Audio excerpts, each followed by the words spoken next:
Hello, welcome to this video where I'm going to be taking this sculpture in clay and trying to use a free app to convert it into a 3D file. I'm new at this, so we're going to give it a try, see if we can't get some somewhat decent results. Let's get into it. This app is called RealityScan. This is what it looks like. Let's get started using RealityScan. Then it says what to scan, so avoid clear, shiny, or plain subjects like glass, metal, and featureless plastic.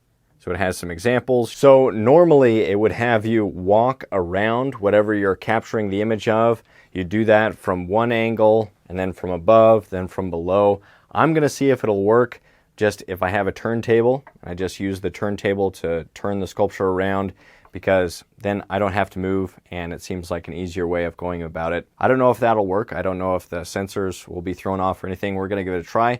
If that doesn't work, then I'll do the walk around method. And I have a video on my YouTube channel on how to build one of these sculpting turntables. So if you're interested in that, be sure to check out that video. Auto capture. Tap the record button once, then move around your subject to capture it from all angles. Point cloud. As you capture, colored dots show your progress. When your subject is mostly green, tap the blue next arrow to crop and process your scan. Save and share. After processing, you can save your model locally or share it with the Sketchfab community from the app. Start using RealityScan. Have fun scanning. Let's do it. RealityScan would like to access your camera. Capture your subject automatically by looking at it from all angles. I'm going to make sure that my camera is clean. Okay, I'm going to start right here. Oh yeah, so it doesn't work. If you're not moving the camera around, it does not work. To do that, I'm going to move this more in the middle of the room. Let's try again. Oy, I have a corded, dang it.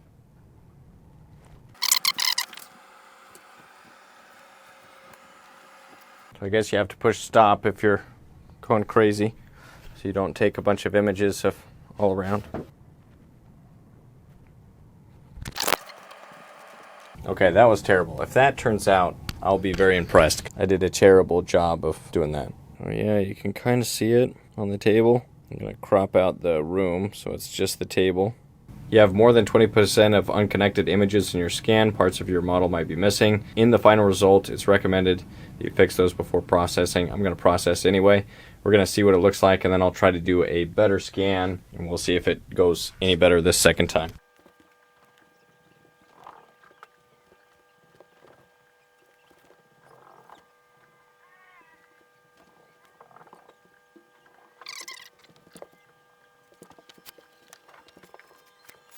So what I think it wants me to do is walk around the room, and I think the black curtains are throwing it off because it's trying to read where I am in the room. I wasn't expecting that to be an issue. I'm going to process that second one. We're going to try this one more time. This time I'm going to put it on top of something and see if that helps. I'm going to put a cloth underneath. Okay, so it's got kind of, it tried to do the whole room.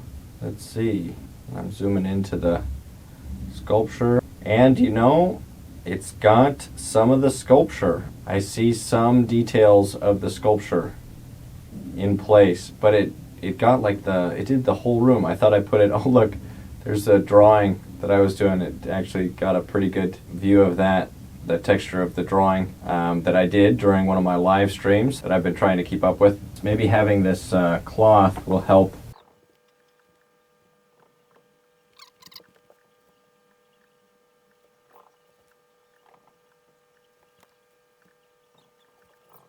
All right, I'm going to try to do this one, see if it works. So the images look to be all over the place. It says the images are still being analyzed. And I have seen this work before. A friend at a sculpture competition showed me this app originally. So I've seen it work, and it did a pretty good job.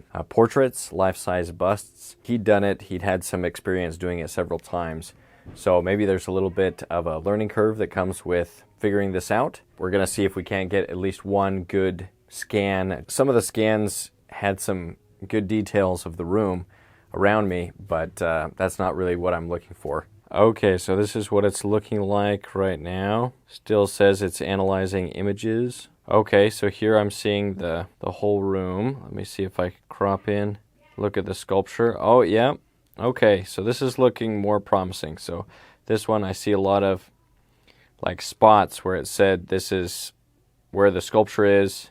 This is what it's looking like. So this scan is looking a little bit more promising. I'm going to crop it to just get where the sculpture is, maybe just a little bit around the sculpture, but not a lot, because the more information around, I think the less will be in the sculpture itself, like that. And let's go ahead and process the project. Yeah, that looks good.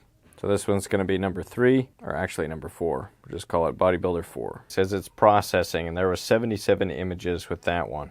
I feel like that last scan might have been the most promising out of all of them, so hopefully better result. Now we just got to wait for it to process. So it looks like this one has more polygons than before. That should be a good thing. Let's see. Can I see it though? Food ready. Food's ready. Okay. I gotta go. Food ready. Food ready. Okay. Daddy, food ready. Okay, ready. Okay, this one is looking more promising. Let's go ahead and move it around and look at the details that we have in this sculpture. Okay, so it looks like there's some double imaging. They didn't quite mix that arm correctly, but it's close. And then it looks like because of the shadows, thought that something different was happening in the shadows because of the light that was blocked in some of the images. So maybe having the lights coming from above primarily. But it's, it's not terrible. It's not a perfect scan, but it's better, and I'm sure I'll get better as I continue to do it. So I definitely think that this app is worth looking into and experimenting with. I wasn't able to get a perfect scan the first couple times that I tried it, but I got better each time. And I think if I just tried to tweak it or maybe did it in a different setting with different lighting, that I'd be able to eventually come up with a pretty good scan. So that's exciting. I'm excited to try to scan more of my sculptures and get some more accurate scans. It looks like something that could be fun and interesting. And then you're able to export the 3D model or share on Sketchfab. Okay, if you guys have tried this app or have found ways to enhance the user experience, then be sure to comment those below. Or if you have any other things that you'd like me to review or to share with the sculpting community, I'd be very interested, because I'm just trying to put out helpful information for people interested in figurative sculpting. I like this. It's kind of a way to combine the traditional clay sculpting that I enjoy so much with the new technology of 3D. And so I think that a lot of people that are maybe more inclined to want to do things digitally will be able to maybe scan some of their clay sculptures, play with them